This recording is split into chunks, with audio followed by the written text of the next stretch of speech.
Right. So you got to age 16. You finally like had a shot on the track. You've now gone around once or twice. And you think this is good. So as you said, you developed more into like a niche of the role. How does that come about? Like as you said, you found yourself. You've got the really explosive power. You get there.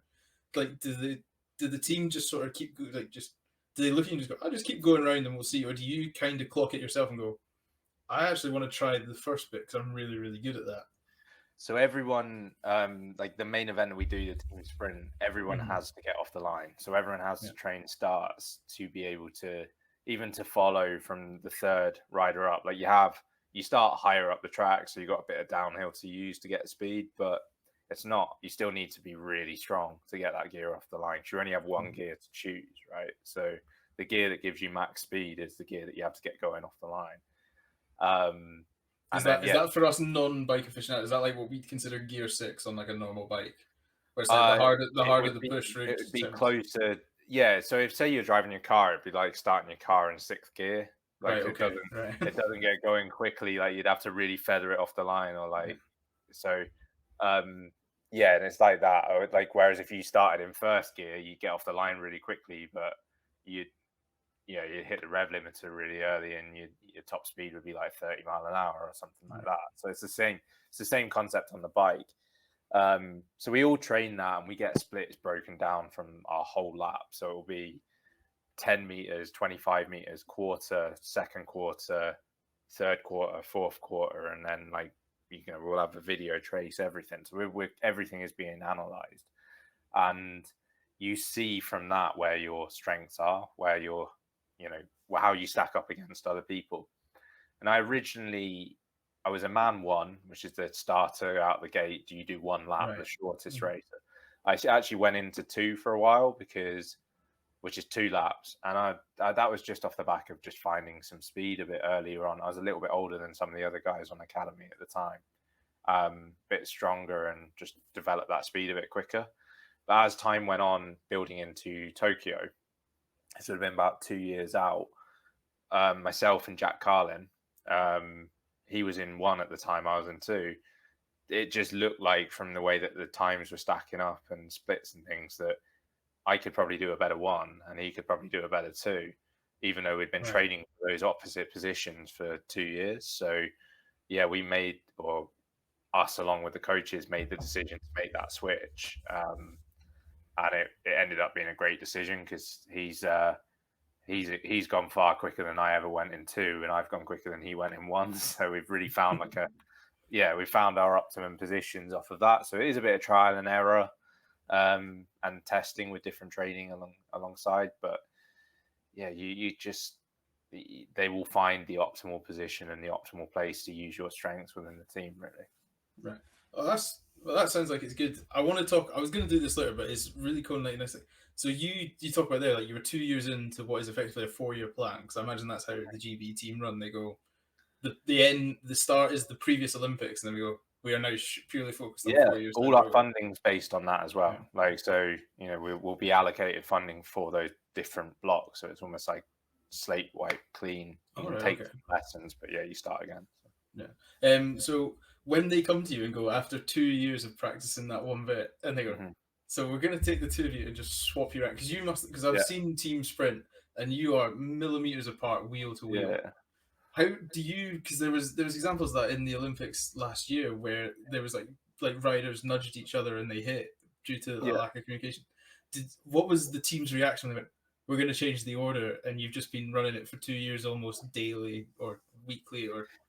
Yeah, it was.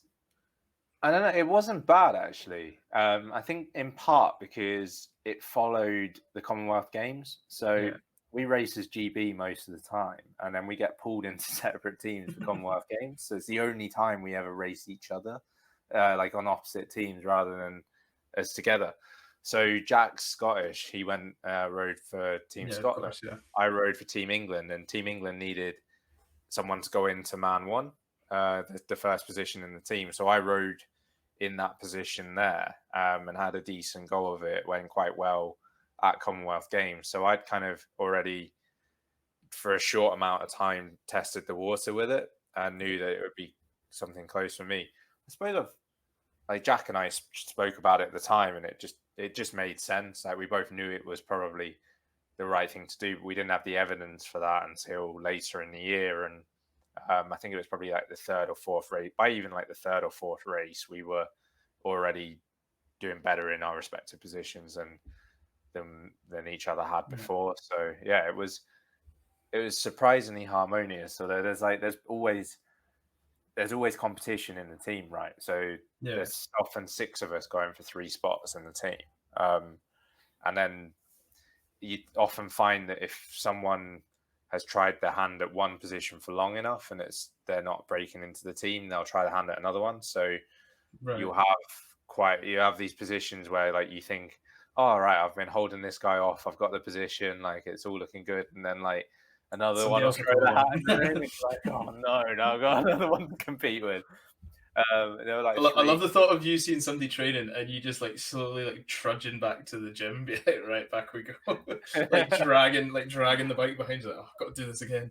Yeah, you know what? It's healthy for the competition. Like people, you see it in football. It only makes you better. Yeah, you see it. The most publicized examples are probably like F1 teammates pushing each other and NFL quarterbacks. They often they'll have a quarterback competition, and I forgot you're a massive NFL fan. Yeah. Wow, San Fran, is it no? Yeah, 49ers. It's kind of taken a back seat a little bit since I became an athlete because the 3 o'clock nights are not YouTube highlights are the one. Yeah, so it worked better before I became this became my job, but so it's those it just made sense. It made sense, and it very quickly proved to be right, which smoothed over everything really. I mean, does that gain media? So like a good example, you just spoke about F1 drivers there. So like if say I don't know tomorrow, pick a driver, Hamilton. Say Hamilton got punted out tomorrow. And I went George Russell's number 1. Hamilton is going to be retired, whatever we decide. That would gain huge media attraction from the world of motorsport. Yeah, like within the sport. In the world of track cycling, if somebody saw GB have changed the running order. Yeah. With the Dutch, with the Australians, would they all be hanging around the edge of the velodrome going, "What's going on here? Why has this happened?" It would be, you wouldn't get the media attention that other sports get, and you'd maybe only get like a couple of hardcore fans outside of the sport would really sort of quiz it properly. Yeah. But and the commentators, like Chris is one of the commentators now, Chris Hoy, and he's really knowledgeable, so he's like fully in the loop with what's going on. So he would flag it. The other teams would definitely be interested. Like we've seen other teams switch lineups around, and it's always interesting, you think, to seeing what people can do in different positions, especially the man 1 position. It's as pure as you can get in terms of timing. It's not affected by anybody else. You're just going out of the gate. So the man 2 position, the time is affected by how fast man 1 is traveling when they pull off, because that's how fast you start your lap, and that has an impact on everything knocking backwards. But man 1's just execution of a practice technique almost. It's really pure, really simple. So whenever someone drops into that, there's always a bit of like attention around following them just to see what they can pull out, because it's, as you say, there's no hiding. Well, from what I see as what I like to call myself, an Olympic casual cycling casual fan, because it's as soon as the Olympics run, I'm like, this is amazing, this is the best sport ever. Like, when you're watching gymnastics, and I'm like, oh my god, I can't believe that girl's done that. That's outrageous. Yeah. And I'm sat here thinking, I pulled my hamstring going up the stairs this morning. But like, it sounds like man 1 is almost. I imagine man 4 is maybe the most difficult. Man 3 is the team pursuit will be 4. We have 3 in ours. Teams. Sorry, you're always getting confused. So I imagine man 3 is probably. They're kind of like the face of it because they're the ones that cross the line. But it sounds like man 1 has the most difficult job in terms of pure grunt work, almost is how I describe it. Yeah, as you go back through the team, each role has different challenges. Man 1 is the before your teammates listen, I'm not accusing anyone of coasting in the Olympics. No. It's so man 1 is the technical one, because you have to get out of the gate, and that's you have to time it, you have to you know, the wheel, you got these slick tires on a wooden track. They don't grip all that well, so you have to make sure that you go forward enough to gain enough momentum in the gate, but you don't go too far forward. You spin your wheel like you're in a car, and that's the big killer of time. So you have to make sure you execute that cleanly. Then you've got the strength to get the acceleration to get the bike up to speed. Man 2, they often leave a gap, and then they have to drive into that gap. Right. And what that allows them to do is, I'm on a smaller gear than them, so I'll not slow down, but I'll hit a peak speed of 70, 72. They can rush through into the slipstream at 76, 77. So they time it that I swing off and they're coming through at 77 kilometers an hour into their lap, which gives them a much quicker lap. So they have to like judge the gap and let it go and then be able to rush back in again. And that's quite tricky in itself. Yeah. They have to bring the team to top speed. And then man 3 is probably the simplest job in like a technical aspect, but it's the hardest job in a physical aspect. You look at any of us in an interview after a race and like, I'm Chipper and I'm the one chatting on the microphone, and the two, they like take the microphone and they point it at like the second guy. He's not looking quite as good for wear. And then they point it at the third guy and he's got his head in the bin or something. Yeah, it's I love the thought of like him in the middle and you two are just holding him up just out with the camera so you can't see it. He's not actually got his feet on the ground. They're quite good with it now. Like they there's one at Commonwealth Games, like Phil, Hines and Joe are next to me. No. And they're both slumped over their bikes. I'm feeling absolutely fine because my effort was 17 seconds.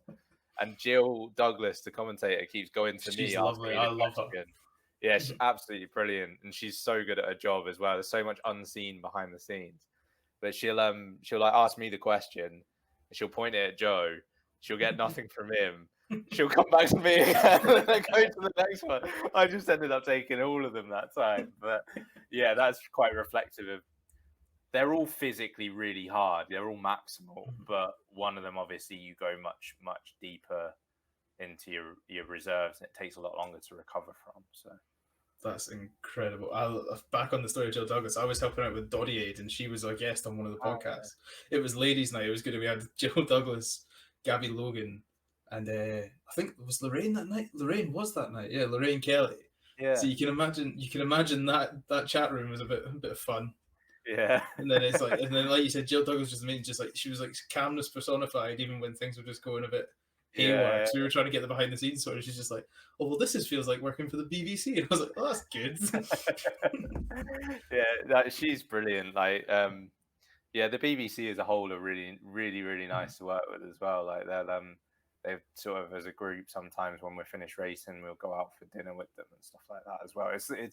It's not that kind of horrible press trying to get the riders kind of atmosphere you get in sort of more high profile sports year to year, I suppose. Like it's a lot more of a friendly family atmosphere within the circuit on the whole. So that's good.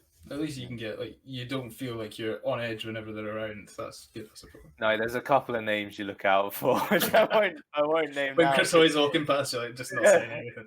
No, he's fine. He's fine, but there's a few that the warning bells go off, and you know that you're going to get asked about some random controversy that you have nothing to do with. But yeah, it's otherwise you're cool. Yeah. When they hit the political questions, you're like, I'm a track cyclist. Not a clue. It's normally about something in the past that happened 10 years before you joined the team or something. I've actually seen someone get chased across the car park by said person once. Yeah, it's there are a couple, but it's nothing like what. I can't wait because I know the first question I'm going to ask you when we stop recording.